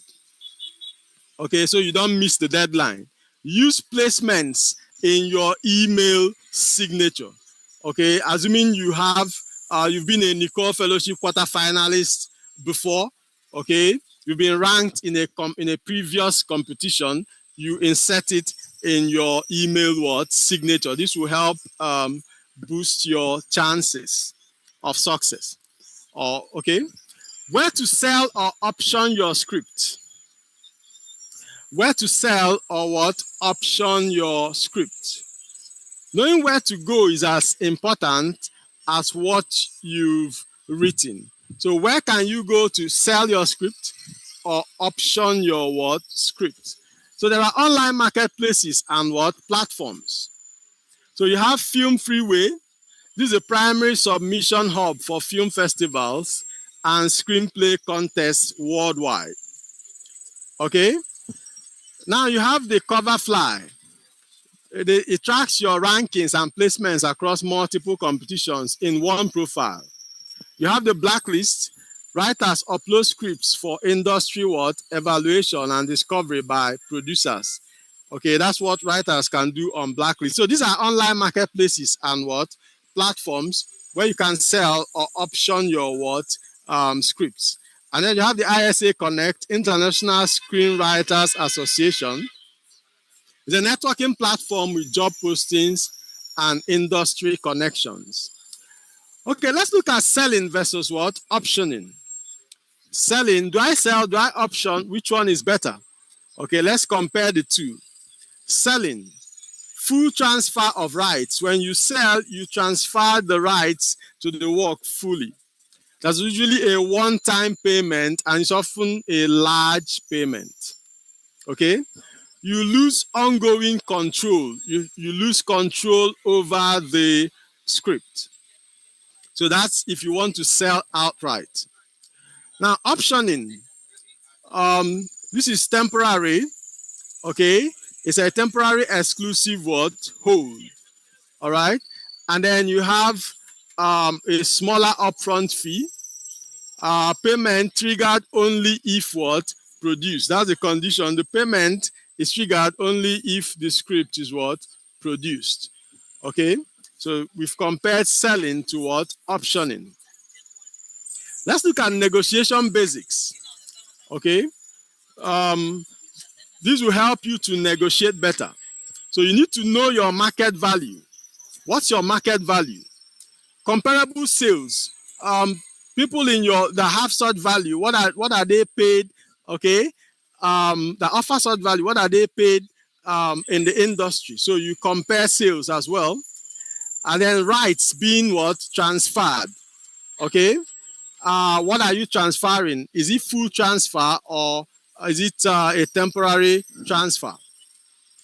So these are the things you consider in your negotiation. And then back end what? Participation. Okay, are you going to participate in any other way in maybe producing this script because it will help in your negotiation? Agents and managers. So who's an agent? Agents, they negotiate deals, legally licensed to do so. These are people that are licensed to what? To negotiate deals. Okay? And they help writers to negotiate deals for their scripts. And a manager, on the other hand, develops your career and introduces what? Opportunities. So you need contest placements or referrals to get what? Representation. Okay? So that's why you need to participate in contests, all right? Because if you're succeeding being placed, they will help you get what? Representation. Because agents and managers are always looking out for credible people and professionals that they would work with. So pitching to producers. If you want to send in a code query to a producer, this is the structure for it. So we have the code query structure, which like unsolicited application. So you have your subject, maybe a thriller feature, okay? And then Nicole quarterfinalist, that's your placement, your previous achievement. Then you have the body of, in the body you have your short intro, which is 1 to 2 sentences. You have your log line, and then you tell why you contacted them specifically, and then you have a polite word close. That's for a code query. Okay, that's a code query word structure if you want to pitch to what producers. Let's look at the pitch deck word basics. 10 to 15 slides. That's for your pitch deck. You need to have a title, a log line, the tone references, your character breakdown, your visual mood, your market word positioning. Then you have the networking strategy, film festivals, panels, writing labs, local film community events. That's your networking word strategy. And then note that relationships close deals. Okay, so you need to build your network, build relationships, okay, because in the end, oftentimes relationships do what? Close deals. So branding yourself as a screenwriter. Always remember you're a brand. So consistency builds what? Recognition. Clarity builds what? A career. You have to be clear on your brand, okay, and build on it. What do you represent? Okay, always be consistent with it. Let's look at personal brand strategy. Okay, how do you build your personal brand?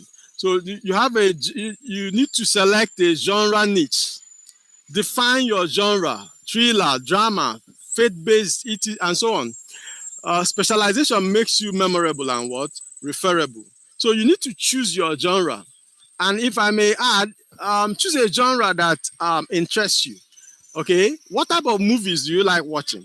Okay, it might most likely be the type of movie that you will like what? Writing. Okay, and then your thematic what? Identity. Okay, what are the themes you explore? Okay, power, trauma, corruption, family. Okay, your themes are your what? Fingerprint. Okay, so you have to choose themes that resonate with you. Okay, themes that you can actually generate stories on.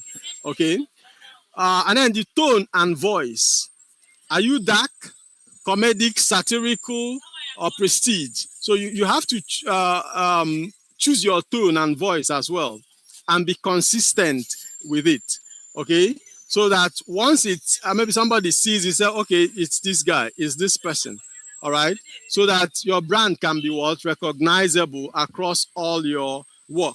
So because consistency builds recognition. Let's look at online presence and industry networking. Online presence. How do you build your online presence? So you need to have a portfolio website where you have your bio, log lines, contact info, contest placements, your professional home base. Okay, and then you might need an IMDb profile where you build credits. Every produced project should be what? Listed, okay, on your IMDb profile. You might need to build a LinkedIn profile as well. You position yourself professionally, okay? Connect with producers, directors, and what? Executives. And then on social media, you share writing insights, festival updates, and industry commentary. Build an audience around your voice. Okay, so that's your online what? Presence. All right. And then industry networking. You need to attend film festivals. Okay, and then you attend, not just attend, you need to participate as well, maybe pitch and then meet collaborators in person. Another thing you can do is screenwriting workshops. You attend workshops, learn and connect simultaneously. And then development labs, competitive programs that develop your script and your network. Writing fellowships. Sometimes there could be these fellowships, some of them are paid, and then say the programs that launch what? Careers. Some many careers start in what? Labs. So you have to avail yourself of these opportunities, film festivals, screenwriting workshops, development labs, writing what? Fellowships to build your industry network. Let's look at monetization and career growth. Monetization and career what? Growth. Professional writers have multiple income channels. Build a career, not just what? A script. So you have to turn your writing into what? Into a career, okay, by exploring these revenue what? Streams. Script sales. You could sell your script, okay, outright, all right. You could have join a writer's room or TV where staff, right? You could take a staff writing position on television series where this guarantees you consistent what? Salary. You could become a consultant, okay? Consulting for producers, directors, and independent filmmakers. You could equally be commissioned to write scripts, okay? So you write scripts on assignment for producers or studios. You could do option agreements, okay, which is recurring income from producers holding your work for development. You could equally do script doctoring, where you do you engage in paid rewrites on other writers' scripts. This high-value specialist work. For you to do that, you need to know your onions. All right. Teaching screenwriting, you could teach as well. Okay, in workshops, courses, master classes. You could this could afford you scalable income. Development deals, okay, upfront payment to develop or original ideas for a company. So if you get a development deal, that's equally a source of revenue. So these are the different revenue streams a writer, a script writer could what? Explore. Long-term career strategy, okay? So this should be your long-term career what? Strategy. Yearly output goal, okay? You should have an output goal for the year, okay? Like how many scripts are you gonna write for maybe a feature film, okay? Or maybe a short film, all right? So you decide that for the year. So you need to write at least one feature per year. That's the minimum, okay? Because it takes quite a long time to write a feature film, okay? And relationship building is another thing. Producers matter more than contests long term. Nurture every professional connection. So if you want to be build a long-term career in the industry, you need to nurture your relationships, okay, with professionals in the what? Industry. Also, recurring collaborators, okay? The director, producer, writer synergy builds power. So if you're already collaborating with people, ensure you build on that collaboration. So find your creative team and grow together, okay? So always be open to collaboration. Like they say, two are better than one, right?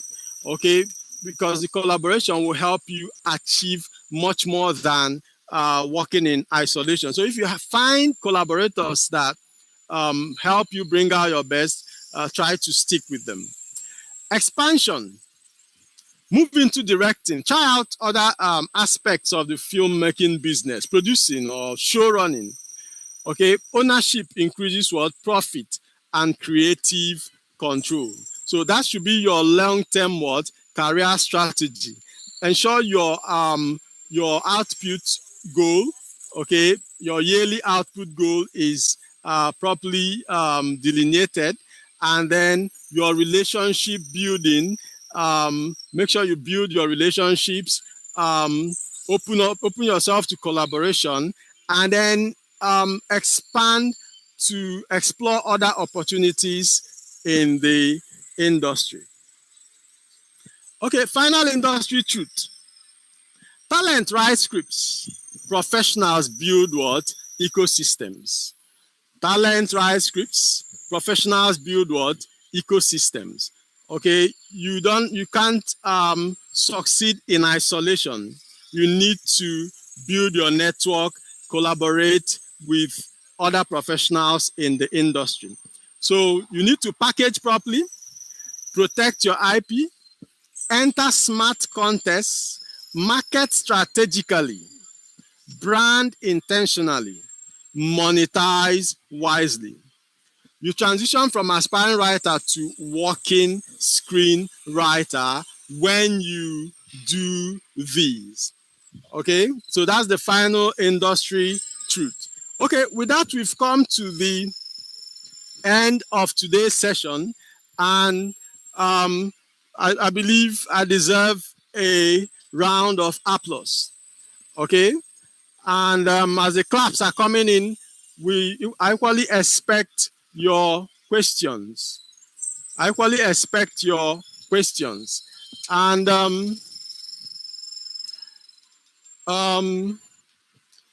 you're supposed to write a script. That's your assignment.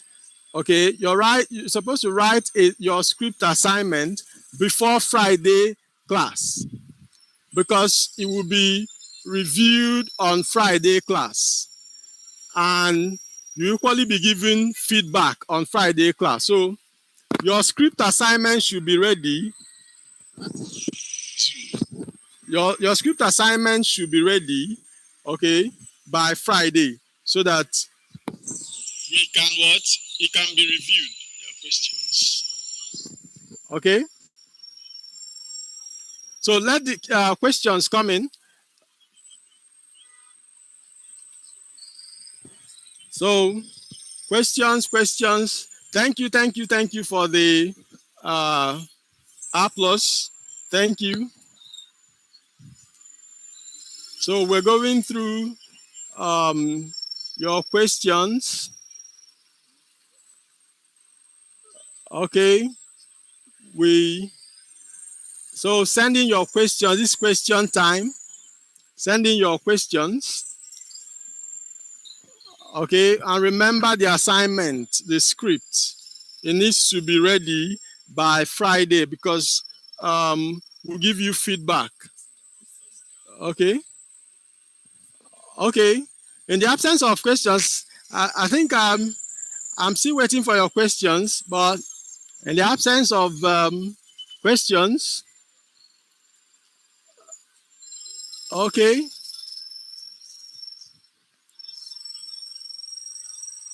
Do we call it a day or an evening? Waiting for the questions. Okay.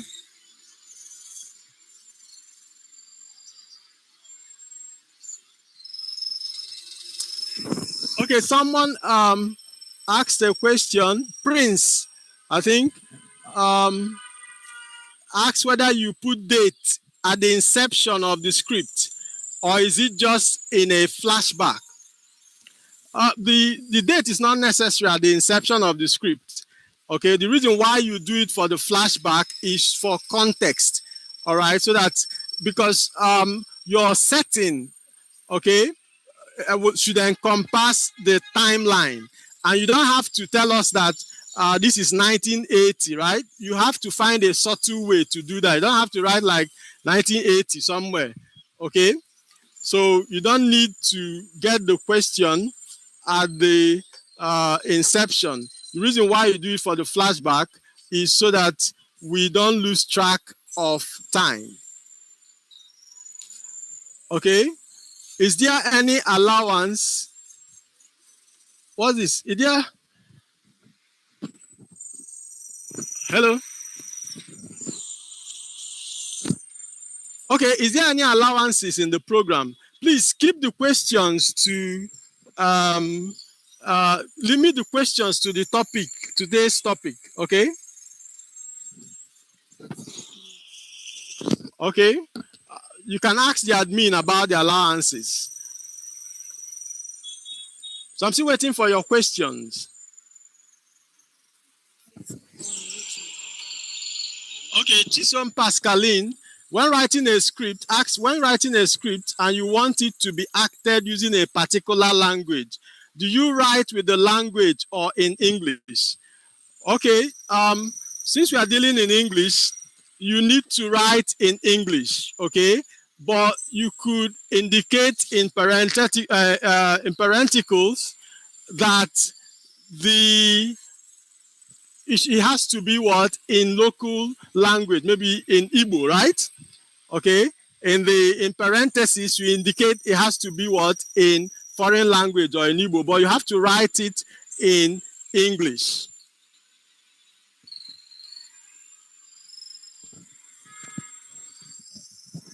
Okay, I'm still waiting for your questions. Okay.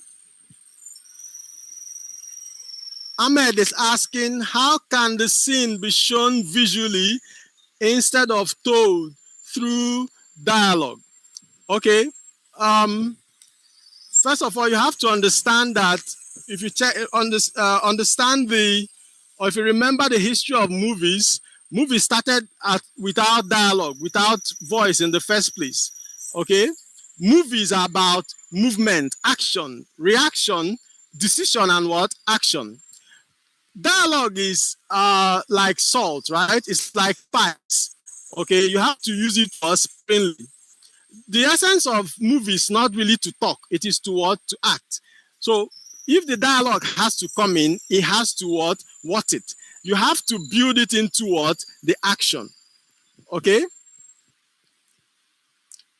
So we talked about how you can do that through the dialogue. You have to learn how to use short sentences in your dialogue, subtext, okay, that will produce what? Action. All right. For instance, someone asks you, how are you doing? Okay. And then you say fine when you're not doing fine. Okay. And the person sees it, right? You're crying and then you say fine. And then the person now has to what? To react. Okay, so the essence of the dialogue is to modulate the action. Okay, the concentration is not on what is being said, but how it makes the characters act or react. Okay, so that's how you use dialogue. Okay, who else? Who is this? Is it Michala or Yusuf? Okay, Yusuf. So please, how can culture influence their dialogue and what scripts? Of course, every culture has its own belief systems and worldview. Okay, and that will determine how your character would react. All right, the way the joke an Englishman will laugh to, it's not the same joke an Igbo man will laugh to. All right, and the way maybe a Yoruba man will react to a certain statement might not be the same way an Hausa man will do that. So yes, culture has to come into play, and that's where the whole subtext comes in. Okay, your belief system, your fears, your worries, your hopes, they influence the way you talk. Okay, so they have to come into place when your in your character's dialogue, if you're writing dialogue. Okay.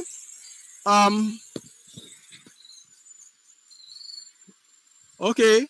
Who is this? Okay, someone asks, is the traditional studio system still beneficial for emerging scriptwriters in the digital era? Well, everything is changing, okay? And it's business. The other independent filmmakers are springing up here and there. And for me, it's about business and opportunity. So yes, the studios are still there, okay? But the opportunities have expanded. So it's left for you to know how best to explore the business terrain at the moment. Okay. Please, the question on Link School should be addressed to the admin, please. Keep your questions to the topic at hand. Someone, Ahmed Mohammed, how has the protagonist changed by the end of the story? I don't understand this question, but what I'd say is, yes, the protagonist has to change,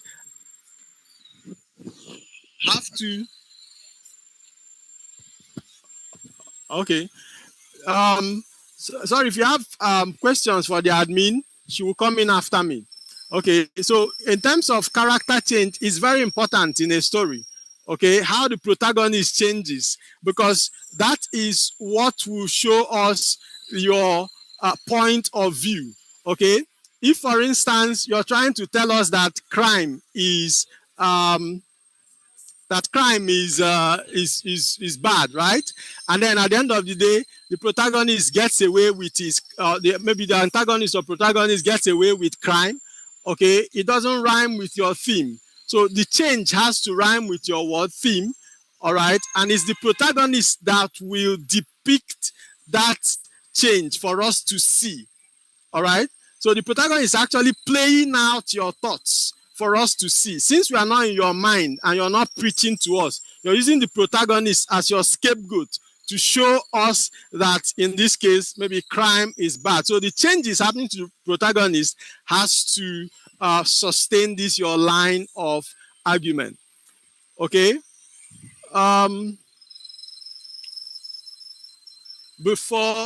Okay. Do I need an option agreement to protect my script before submission for contest? Okay, that's okay. I think it's Prince. Prince asks, do I need an option agreement to protect my script before submission for contest? What I'd say here is no, you don't. But for you need to check the credibility of the people organizing the contest, okay, before you submit your work to them. If they are credible, of course, yes, just go ahead and submit. You really don't need a contract, beforehand, okay? Just check their credibility first. Once you ascertain it, go ahead and submit. And then keep your trail, like an email trail, and evidence that you actually sent it to them. Okay, even if you're sending it hard copy, probably a post office. If I'm just saying, though these days nobody, it's not really done like that. But assuming you're doing it the old way, there should be an evidence that you sent so and so thing to so and so place. Okay. More explanation on fillers. Somebody asks more explanation on fillers. Samsung. Okay. All right, you see fillers a lot in Nigeria. Let me not keep it to Nigerian movies, but that's the ones I watch. Like they just need a 1 hour movie, right? But the script will last up to 1 hour. So the gate man has to first of all, you have the horn. Probably someone honks the horn, and then the gate man has to wake up from sleep and then stretch himself. All right. And then after stretching, he now asks, who is there? Okay. And then he now, walks to the gate and then opens the gate, and then, or maybe he peeps and then opens the small gate, then goes out, finds out the person. It's just fillers, because that whole thing can be cut out, without the story losing its meaning. That's an example of of a filler. They just want this thing to last for this long. Okay. And you just pack in things that just waste time. That's a filler. All right. what? I think this is a question as a, okay, as a Hausa Fulani tribe. When I'm writing Hausa script, uh, uh, exit mandate, is it mandatory to use English, or there's alternative to use my local language? Okay, it depends on who you're sending it to. Okay, if you're sending it, assuming somebody requests maybe an Hausa Fulani script, it means the person can read it. Okay, but if you're sending it to someone that can't read Hausa Fulani, you have to write it in English. Now, there's no problem, to help you flesh out your train of thought, you can write in your local language, but then translate it into English. Okay? That would be my advice, because the people you are sending it to will be reading it in English, except of course, and then when they read it and like it, okay, they could still decide to produce it in Hausa Fulani. All right, but they need to understand what it's all about in English first. Okay, so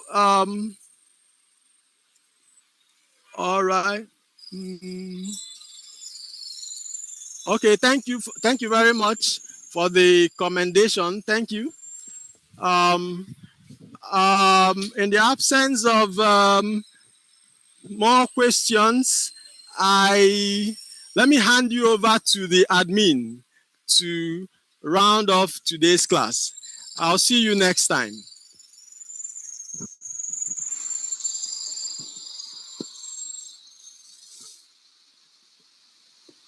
All right, thank you everyone for joining in. For those asking questions about the app, please do well to update the app, right? I think there's a recent update on the app, so please update the app and then try submitting your assignments and taking your quiz there. Right? See you next Friday and enjoy your evening.